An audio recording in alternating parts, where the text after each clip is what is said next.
Brett Hudson, who has Thank 5 you, minutes. Mr Speaker. It's a delight to stand and read on this third reading of the bill. I think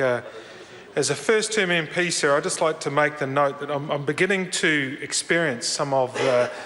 the interesting and almost labyrinthic type parts of the legislative process, but within that also seeing the opportunity that does afford itself through that process for parties that might start off with differing positions to find some common ground and some means to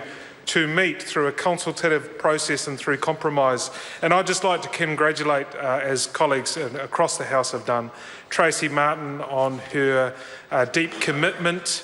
to people in need, and particularly to the children that this bill will address the needs of, and also her perseverance in working constructively to find some common ground that can be built upon to lead to a solution that will see a very, very practical bill come into effect soon, one that will bring real assistance to those kin caring environments that are dealing with children in need, and one that has leveraged the ability that particularly the select committee process affords to make some headway and reach some common ground. So what I saw in reviewing the committee's recommendations and hearing colleagues talk about that process was an ability to reach across the divide and identify. And what we did is we saw the ability to reach convergence when we on the government side looked at the $10 million that had been earmarked through the white paper on vulnerable children, and look how we could apply that to the very real and positive changes that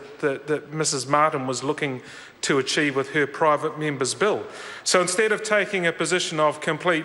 confrontation or opposition, we were both able to come together and say, well, how about we take the fund that we have earmarked and set it to the purpose which you've set out, and in doing that, as we work through that, we'll work together at an even more targeted and more effective regime, but we'll be able to put into effect the intent, at least, Mrs Martin, of what it is that you had in mind. And so we reached this point, sir. We have this bill that will see that the discretionary ability of the Chief Executive to make a ruling on clothing allowances for orphans and unsupported children to apply to that situation, sir, where we're talking about kin carers, and one common example of that, as we've heard from both sides of the House, is with grandparents. So it is with great pleasure that I rise in support in the third reading of this bill. One of my members on this side, sir, raised a point of assistance that the government had brought in through the Extraordinary Care Fund, and I do note that it is true that fund was helping and making the job of grandparents and extended family members raising children easier. And it was working in the areas of tutoring and orthodontics and music lessons. But it is very true, sir, as Mrs Martin pointed out with her private member's bill, that it was in fact missing some areas where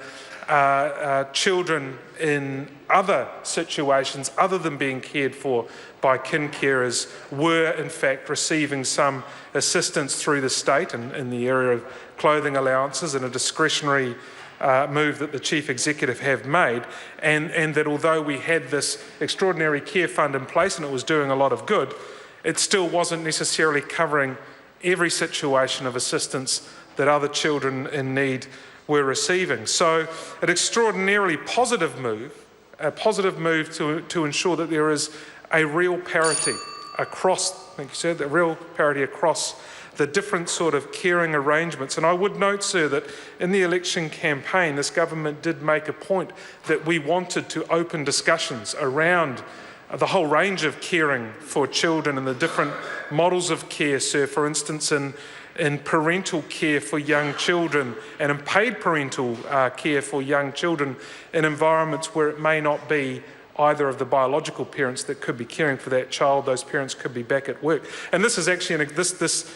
reaching of consensus and agreement in this area is in fact an example of taking that thinking and putting it into implementation. So I'm absolutely delighted that I can stand as a first-term MP in an example of where we've able to reach across the House and reach a point of agreement, and sir, I commend this bill to the House. The question is that the motion be agreed to. Those of that opinion will say aye. To the contrary, no. The ayes have it.